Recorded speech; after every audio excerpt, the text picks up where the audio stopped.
Welcome back to my channel. ఈరోజు ఏం జరగబోతుందో తెలుసుకుందామా? ఇంకా ఎపిసోడ్లోకి వెళ్ళిపోతే, జ్యోత్స్న, బావా నువ్వు చాలా తెలివిగా గేమ్ ప్లే చేస్తున్నావు, నాకంతా తెలుసు బావా. నువ్వు ఆడుతున్న నాటకం ఏంటో, అలాగే ఇక్కడ జరుగుతుందేంటో అన్నీ తేల్చడానికి కదా నేను చేయాల్సింది చేస్తున్నాను. అది ఒక్కసారి నా చేతికి వస్తే దీపాని నేను చంపేస్తాను బావా. అవును, ఈ ఇంటి వారసురాలుగా నేను మాత్రమే ఉండాలి. ఆ నిజం ఎట్టి పరిస్థితుల్లోనూ ఎవరికి తెలిసినా వాళ్ళని మాత్రం బ్రతకనివ్వను అని జ్యోత్స్న అంటుంది. ఇంకా అప్పుడే పారిజాతం పైకి వస్తుంది. జ్యోత్స్న, ఏం చేస్తున్నావే ఇక్కడ? ఒక్కదానివి నీలో నువ్వు సుమిత్రలాగా మాట్లాడుకుంటున్నావేంటి? నీకు కూడా సుమిత్రలాగే భయం పుట్టుకొచ్చిందా ఏంటి? గ్రాని, అవును మరి, లేకపోతే అందరూ కిందుంటే ఇక్కడేం చేస్తున్నావు నువ్వు? ఆ కార్తిక్ గాడు ఒక్కడే ఇటు నుంచి రావడం చూశాను. కార్తిక్ గాడు నిన్నేమైనా పక్కకి పిలిచాడా? సౌర్యని కిడ్నాప్ చేయించింది నువ్వే అని కార్తిక్ గడికి తెలిసిపోయినట్టుంది. అందుకే వాడు అలా ఉన్నాడు. ఆ విషయం గురించి అడిగాడా? గ్రానీ, నీకు తెలిసి అడుగుతావో తెలియక అడుగుతావో అర్థం కావు, కానీ నువ్వు అడిగిందంతా కూడా నిజమే. బావ ఆ డౌట్తోనే నన్ను పక్కకి పిలిచాడు. బావకి నా మీద డౌట్ వచ్చింది. ఏం డౌటు? నేను ఈ ఇంటి వారసురాల్ని కాదని బావకి తెలిసేమోననే డౌటు. వస్తే పిచ్చిదానా, నన్ను కూడా పిచ్చిదాన్ని చాలని చూడమాకు. ఒకప్పుడు నేను కూడా నువ్వు నా మనవరాలివే అనుకున్నాను, కానీ ఎప్పుడైతే నువ్వు సుమిత్రకి బోన్ మ్యారో ఇచ్చావో అప్పుడే కన్ఫర్మ్ అయింది నువ్వే అసలైన వారసురాలవని. ఇక నిజం తెలిస్తే ఏంటి, తెలియకపోతే ఏముంది. కానీ ఆ కార్తిక్ గడికి చిన్నతనంలో నేను పిల్లల్ని మార్చే ఐడియా నాకు వచ్చి ఇలా చేశానని తెలిస్తే మాత్రం వాడు మాత్రం మీ తాత దగ్గర నన్ను వదిలిపెట్టాడు. ఆ విషయం గురించే భయంగా ఉంది. జ్యోత్స్న, ఈ విషయంలో నువ్వే నాకు హెల్ప్ చేయాలి. కానీ నేను ముందు ఒకటి చేస్తున్నాను, అది కన్ఫర్మ్ అవ్వని, అప్పుడు నేను నీకు హెల్ప్ చేస్తానా లేదా అన్నది తర్వాత చెప్తాను అంటూ జ్యోత్స్న అక్కడి నుంచి వెళ్ళిపోతుంది. ఇంకా ఒక పక్కన అందరూ కూడా కిందికి వస్తారు. రాగానే శివనారాయణ, దశరథ, ఆ బాధపడకు, సుమిత్రకేమీ కాదు. లేదు నాన్న, మీ అందరి ప్రేమ ఉండగా సుమిత్రకేమవుతుంది? ముందు సుమిత్ర కూతురు ఉండగా సుమిత్రకి ఏమీ కాదు అని వెనకాలే ఒక్కసారిగా దీప, ఏమైంది నాన్న, ఏం జరిగింది అమ్మకి అని అంటూ ఉంటుంది. అప్పుడే జ్యోత్స్న అలాగే పారిజాత అక్కడికి వస్తారు. ఇక దశరథ, ఏం లేదులే అమ్మా, సుమిత్రకేమీ కాదు. అవును దీప అని అంటూ ఉంటే ఇక జ్యోత్స్న, బాగుంది డాడీ, చాలా బాగుంది. కన్న కూతురుతో ప్రేమగా మాట్లాడడం చేత కాదు, కానీ ఇంటి పని మనిషితో మాత్రం ఎంత ప్రేమగా మాట్లాడుతున్నావో. ఒక్క క్షణం మీ ఇద్దరిని చూస్తే నిజంగా తండ్రి కూతురులేమో అనిపించింది అని అనగానే ఒక్కసారిగా దశరథ, జ్యోత్స్న, మాటలు తిన్నగా రానివ్వు, నీకు ఆల్రెడీ చెప్పాను దీప నాకు కూతురు అని అనగానే ఒక్కసారిగా అందరూ షాక్ అయిపోతారు. ఇక కార్తిక్, మావయ్య నువ్వు వాగరా, నేను నా కూతురు గురించి మాట్లాడుతున్నాను అని వెనకాలే జ్యోత్స్న, డాడీ ఏమంటున్నావు నువ్వు మాట్లాడుతుంది నాకు అర్థం కాలేదు. ఎన్నిసార్లు చెప్పాలి? దీప నాకు కూతురు, దీపని నా కూతురుగా అనుకొని కన్యాదానం చేశాను. ఇప్పుడు నా కూతురుగానే అనుకుని దీపతో నేను ప్రేమగా మాట్లాడుతున్నాను. ఇందులో తప్పేముంది అని వెనకాలనే జ్యోత్స్న, డాడీ ఒక్కొక్కసారి మాట్లాడే మాటలకి దీప విషయంలో రియాక్ట్ అయ్యే విషయాన్ని చూస్తూ ఉంటే నిజం తెలిసేమో అనిపిస్తుంది, కానీ తెలియనట్టే మాట్లాడుతూ ఉంటాడు. ఎలా తెలుసుకోవాలో అర్థం కావట్లేదు అని చెప్పేసి అనుకుంటుంది. ఇంకా ఒక పక్కన శివనారాయణ, దశరథ, ఎందుకు జ్యోత్స్న మీద అలా అరుస్తూ ఉంటావు? ఇప్పుడు జ్యోత్స్న అంత పెద్ద తప్పేమీ చేసిందని జ్యోత్స్నకేదో తెలియక అలా మాట్లాడుంటుంది, వదిలే అని వెనకాలే, అది కాదు నాన్న, మావయ్య తాత చెప్తున్నాడు కదా వదిలే అని కార్తీక్ కూడా సాగ చేసి దశరథని కూల్చేస్తాడు. ఇక దీప, బావా ఒకసారి నేను సుమిత్రమ్మ గారిని చూసొస్తాను, సుమిత్రమ్మని చూడాలనుంది. దీప, ఇప్పుడు నువ్వు ఉన్న పరిస్థితికి పైకి వెళ్ళడం అవసరమా అని కార్తీక్ అంటాడు. ఇక కాంచన కూడా, అవును దీప, ఇప్పుడు నీకు బాగాలేదు, ఈ టైంలో నువ్వు మెట్లెక్కడా ఎందుకు అని చెప్పి అనగాలే పారిజాతం, కాంచన నువ్వెన్ని చెప్పినా ఏం ప్రయోజనం? నీ కోడలు నీ మాట వింటుందా ఏంటి? నీ కోడలికి ఏం నచ్చితే అది చేస్తుంది, దానికి నీ కొడుకు కూడా వాకాసు పలుకుతాడు. ఇక నువ్వెన్ని చెప్పినా అనవసరంలే అని వెనకాలే ఇక అక్కడే ఉన్న శ్రీధర్, అత్తయ్య గారు ఒకళ్ళ మధ్యలో పుల్లలు పెట్టాలంటే మీ తర్వాతే. ఇప్పటి వరకు మా కుటుంబం మంచిగానే ఉంది, మీరు అనవసరంగా అత్త కోడల మధ్యలో పుల్లలు పెట్టద్దు. ఏంటి శ్రీధరు, ఏదో కాంచన కార్తిక్ ఏదో హాస్పిటల్కి వెళ్ళాడని 4 రోజులు ఇంట్లో ఉండేసరికి మా ఫ్యామిలీలో పుల్లలు పెట్టద్దు అంటున్నావు. కాంచన నిన్ను క్షమించేసిందా ఏంటి? భర్తగా నిన్ను ఒప్పుకుందా ఏంటి? అంటే ఇద్దరు పిల్లల మొగుడుగా సెటిల్ అయిపోతున్నావన్నమాట. ఏం కాంచన, అంటే అల్లుడిని క్షమించేసావన్నమాట, భర్తగా ఒప్పుకున్నావన్నమాట. మరి ఇదేదో ముందు నుంచే తీసుకోవాల్సింది కదా. ఇన్ని రోజులు ఆ ఇంట్లో అలా పేదవాళ్ళగా బ్రతికే మూలన అదేదో ముందే తీసుకోవాల్సిందిగా. అవునులే, ఏం చేస్తావులే కాంచన. ఇప్పటి వరకు అక్కడ ఎన్నో ఇబ్బందులు పడ్డారు. కనీసం 3 పూట్ల తిండికి కూడా డబ్బులు లేవు. ఇక శ్రీధర్ దగ్గరకైతే అలా కాదు కదా. అందుకేనా నీ మనసు మార్చుకున్నావు అని వెనకాలనే ఒక్కసారిగా కాంచన పిన్ని అని గట్టిగా అరుస్తుంది. దాంతో పక్కనున్న శ్రీధర్, కాంచన, ఈ విషయంలో అత్తయ్య గారితో మాట్లాడాల్సింది నువ్వు కాదు, నేను. చూడండి అత్తయ్య గారు, కాంచనకి మీలాంటి బుద్ధి రాలేదులేండి.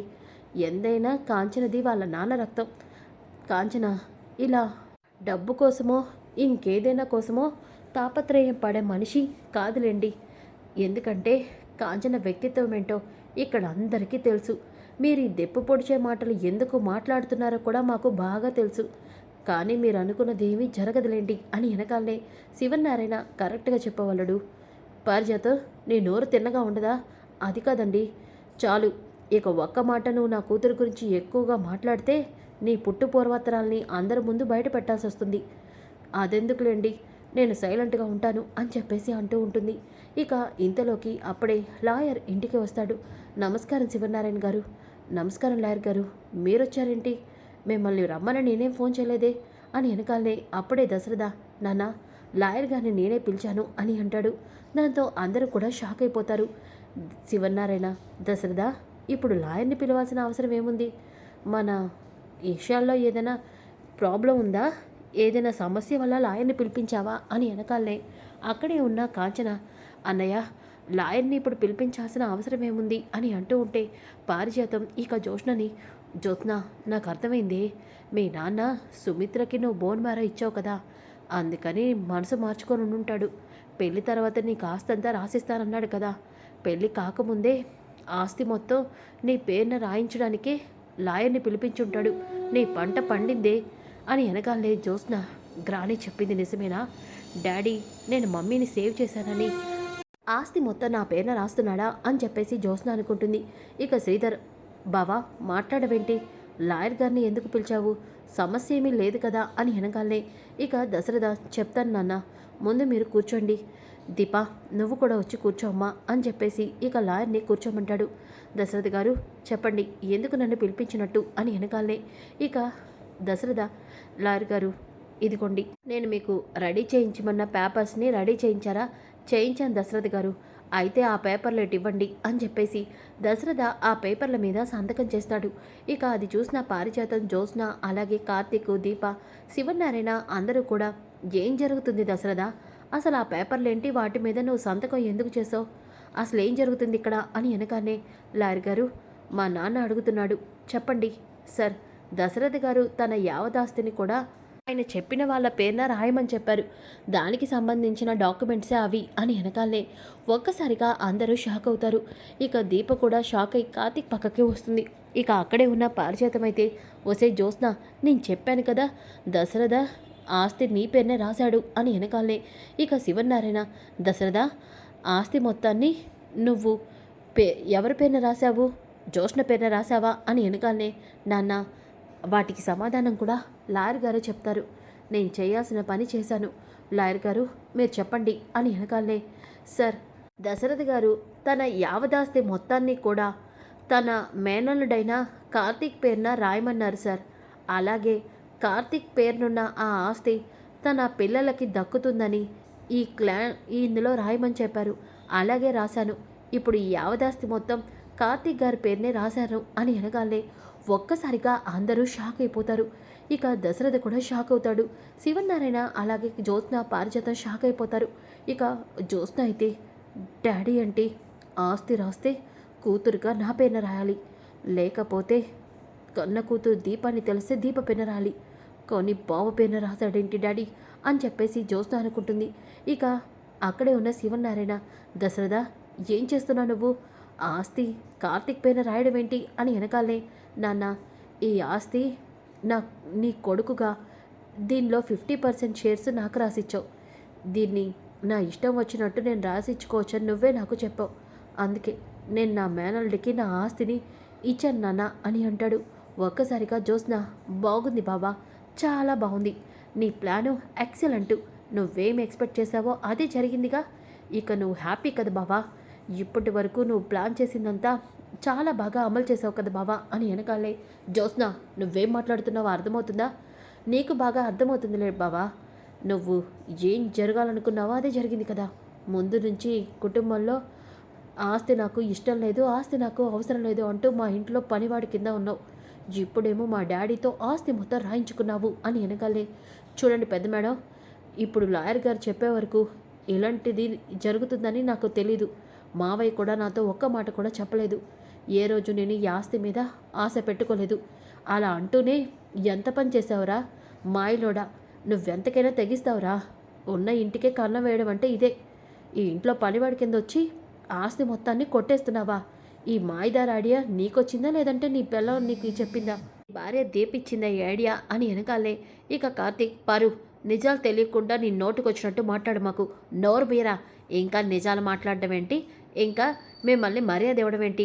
ఏం కాంచన, ఇందాక నీ గురించి నేను మాట్లాడితే అల్లుడు నీ గురించి ఎంతో గొప్పగా చెప్పాడు. నీ కొడుకుకి కోడలికి ఇవే నన్ను నేర్పింది. ఆస్తిని కొట్టేయడం కోసం దశరథని బాగానే బుట్టలో వేసుకున్నారుగా.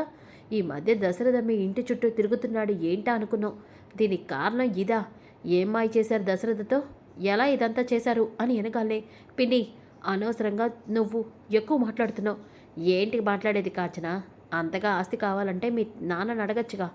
ఇలాగా చేసేది అని వెనకాలే, కానీ వాళ్ళని ఎందుకు మాట్లాడుతున్నావు? ఇదంతా ఈ మహాతల్లి దీప చేసిన పన్నాగం. ఏం దీప, మంచి మాటలతో అమాయకంగా మా ఇంట్లో చేరావు. నిన్ను ఇంటికి తీసుకొచ్చినందుకు నాకు తగిన గుణపాఠమే చెప్పావు. ఇదంతా సరిపోనట్టు మా డాడీ ప్రాణాలు తీయాలని చూసావు. తర్వాత మా మమ్మీ మా డాడీ విడిపోయేలా చేసావు. నాకు పెళ్ళి కాకుండా చేసావు. ఇప్పుడు ఇదంతా కానట్టు ఆస్తి మొత్తం తెలివిగా మా బావ పైన రాయించుకున్నావు. అనాథవి, ఈ ఇంటికి నీకు ఏ సంబంధం లేని నువ్వే ఇన్ని చేస్తూ ఉంటే మేం చూస్తూ ఊరుకోవాలా అని వెనకాలే, జ్యోత్స్న, అనవసరంగా దీపనేమీ అనొద్దు. దీనికి దీపకి ఏ సంబంధం లేదు. ఉంది, సంబంధం ఉంది. ఎందుకంటే ఈ దీప ప్రతిసారి మా డాడీని నాన్న నాన్న అని పిలుస్తూ మా డాడీని మార్చేసింది. మా డాడీని కళ్ళబొల్లి మాటలు చెప్పి మాయ చేసింది. దీపని మీరు క్షమించినా నేను ఊరుకోను. అంతా ఈ దీప వల్ల జరిగింది. ఈ దీప ఇక ఒక్క క్షణం కూడా ఈ ఇంట్లో ఉండకూడదు అని జ్యోత్స్న దీప తల పట్టుకోబోతూ ఉంటే ఒక్కసారిగా దశరథ జ్యోత్స్న చెయ్యి పట్టుకొని జ్యోత్స్న చెంప పగలగొడతాడు. అందరూ కూడా షాక్ అయిపోతారు. డాడీ, దశరథ, ఏం చేస్తున్నావు నువ్వు? కన్న కూతురు మీదే చేయి చేసుకుంటావా? అది కూడా నీ భార్య ప్రాణాలను కాపాడి అలా నడవలేని పరిస్థితిలో ఉన్న జ్యోత్స్న మీద ఎలా ఇలా చేయగలిగావు దశరథ అని వెనకాలే, నానా, ఈరోజు ఈ పని చేయకపోతే నిజంగానే జ్యోత్స్న ఈ ఇంటి వారసురాల్ని, నా కన్న కూతుర్ని మెడపట్టి బయటికి గెంటేసేది అని వెనకాలే అందరూ కూడా షాక్ అయిపోతారు. ఇక పారిజాతం, దశరథ, ఏం మాట్లాడుతున్నావు నువ్వు? నిజాలు మాట్లాడుతున్నాను పిన్ని. ఈ ఇంటికి నువ్వు గతంలో చేసిన ద్రోహం గురించి మాట్లాడుతున్నాను అని వెనకాలే అందరూ కూడా షాక్ అయిపోతారు. ఇక జ్యోత్స్న, అంటే డాడీకి నిజం తెలుసా? దీపే తన కూతురని తెలుసా డాడీకి అని అనుకుంటూ ఉంటే ఇక శివనారాయణ, దశరథ, ఏం చెప్తున్నావు నువ్వు? అవును నాన్న, నేను చెప్తున్నది నిజం. ఇన్ని రోజుల నుంచి ఈ ఇంట్లో పిన్ని ఇంటికి చేసిన ద్రోహం, ఈ ఇంటికి చేసిన అన్యాయం గురించి అని అనగానే కార్తీక్, మావయ్య, వద్దురా, ఇక నువ్వు కూడా నన్ను ఆపడానికి ప్రయత్నించమాకు. ఈరోజు అందరికీ నిజం తెలియాలి. ఇంకా జ్యోత్స్న నా కూతుర్ని పని మనిషి, నమ్మక ద్రోహి, తను ఒక హంతకురాలు, ఇలాంటి నిందలు నా కూతురి మీద వేయడానికి వీల్లేదు. నేను ఒప్పుకోను కూడా. అవును, ఈరోజు దీప గురించి అందరికీ నిజం తెలియాలి. అన్నయ్య, ఏమంటున్నాను అన్నయ్య నువ్వు? అవునమ్మా కాంచన, నేను చెప్పేది నిజం. నీ మేనకోడల్ని నువ్వు ఇంటికి కోడల్ని చేసుకోవాలనుకొని పుట్టగాలనే నా దగ్గర మాట తీసుకున్నావు, గుర్తుందా కాంచన? అవునన్నయ్య, కానీ కానీ అది జరగలేదని నువ్వు అనుకుంటున్నావు, కానీ అది జరిగిందమ్మా. అవును, దీప ఎవరో కాదు, నీ మేనకోడలు. సుమిత్రకి నాకు పుట్టిన కూతురే దీప అని వెనకాలే ఒక్కసారిగా అందరూ షాక్ అయిపోతారు. ఇక జ్యోత్స్న, డాడీ నిజం చెప్పేశాడేంటి? అంటే డాడీకి నిజం తెలుసా అని అనుకుంటూ ఉంటే పారిజాతం ఇదేంటి జోష్న కదా దశరథ కూతురు, మరి దీప్ అంటున్నాడేంటి? అంటే ఆ రోజు నేను బిడ్డల్ని మార్చింది నిజమేనా? అవును పిన్ని, ఆ రోజు నువ్వు పుట్టగాల్నే నా కూతుర్ని మార్చేశావు. దాసు కూతుర్ని మా కూతురని అందరినీ నమ్మించావు. ఆ నిజం నాకు తెలిసిపోయింది పిన్ని అని అంటాడు. దాంతో శివనారాయణ, దశరథ ఏం మాట్లాడుతున్నావు నువ్వు? అవునన్నా, జోష్న నా కన్న కూతురు కాదు. జోష్న దాసు కూతురు నన్నా. పిన్ని, ఈ కుటుంబం మీద పగ తీర్చుకోవడం కోసం పుట్టగానే దాసు కూతుర్ని నవన కూతురని నాకు చెప్పి నా కూతుర్ని బస్టాండ్లో వదిలేసింది నాన్న. నా కూతురు ఎవరో కాదు దీపే నా ఇంటి వారసురాలు. ఈ ఆస్తికి ఏకైక వారసురాలు. పిన్ని చేసిన ద్రోహం వల్ల దీప అనాథగా ఒక పని మనిషిగా మిగిలిపోవాల్సిన పరిస్థితి వచ్చింది. అంతెందుకు నాన్న, నిన్న సుమిత్రకి ఆపరేషన్ అయ్యింది. సుమిత్రని కాపాడింది కూడా దీపే నాన్న. దీప ఎందుకు హాస్పిటల్లో ఉంది? దీప ఎందుకు బిడ్డని కాదనుకుంటుందని మీ అందరూ కూడా దీపని తప్పుపట్టి వేలెత్తి చూపించారు. కానీ దీప నోరు తెరవలేదు. ఎందుకంటే సుమిత్రని కాపాడాలంటే దీప కడుపులోని బిడ్డని వదులుకోవాలని డాక్టర్ చెప్పారు. అందుకే దీప ఆ నిర్ణయం తీసుకుంది. కానీ దేవుడి దయ వల్ల ఆ బిడ్డ ఏమీ కాలేదు. సుమిత్రని దీప కాపాడుకోగలిగింది. ఇది జరిగిన నిజం. జోష్న నా నా కూతురు కాదు నాన్న. అందుకే నా కూతురు పేరున ఆస్తి రాస్తే జోష్న ఎప్పటికైనా దీపని ఏదైనా చేస్తుందన్న భయంతోనే ఆస్తి నా అల్లుడైన కార్తిక్ పేరున రాశాను. ఏనన్నా చెప్పు, నేను చేసింది తప్ప అని వెనకాలనే ఒక్కసారిగా జోష్న, డాడీ అంటే నీకు దీప వారసురాలన్న విషయం తెలుసన్నమాట. తెలుసు జోష్న, నువ్వు చేసిన తప్పులు కూడా నాకు తెలుసు. కానీ ఈ విషయం సుమిత్రకి తెలిస్తే తట్టుకోలేదని ఇన్ని రోజులు నీకు నిజం చెప్పకుండా ఓపిక పట్టాను. ఇక నేను ఓపిక పట్టను. అందుకే నిజం బయట పెట్టాను అని వెనకాలే ఇక జోష్న, చాలా తప్పు చేశావు డాడీ అని మనసులో అనుకుంటూ ఉంటుంది. అప్పుడే ఇదంతా కూడా పైనుంచి సుమిత్ర వినేస్తుంది. ఇక సుమిత్రని చూసి కార్తీక్, మావయ్య, అత్త అని వెనకాలే, ఏంటండి మీరేం చెప్తున్నారు? జోష్న మన కూతురు కాదా? దీప నా కూతురా? నేను నమ్మను. జోష్నే మన కూతురు. అవును, జోష్నే నా కూతురు. దీప కాదు కాదు అని చెప్పేసి సుమిత్ర కళ్ళు తిరిగి పడిపోతుంది. సో ఫ్రెండ్స్, కమింగ్ ఎపిసోడ్ చాలా చాలా ఇంట్రెస్టింగ్గా ఉంటుంది. Don't miss. ఈ వీడియో నచ్చితే లైక్ చేయండి, షేర్ చేయండి. Thanks for watching. Welcome back to my channel. ఈరోజు ఏం జరగబోతుందో తెలుసుకుందామా? ఇంకా ఎపిసోడ్లోకి వెళ్ళిపోతే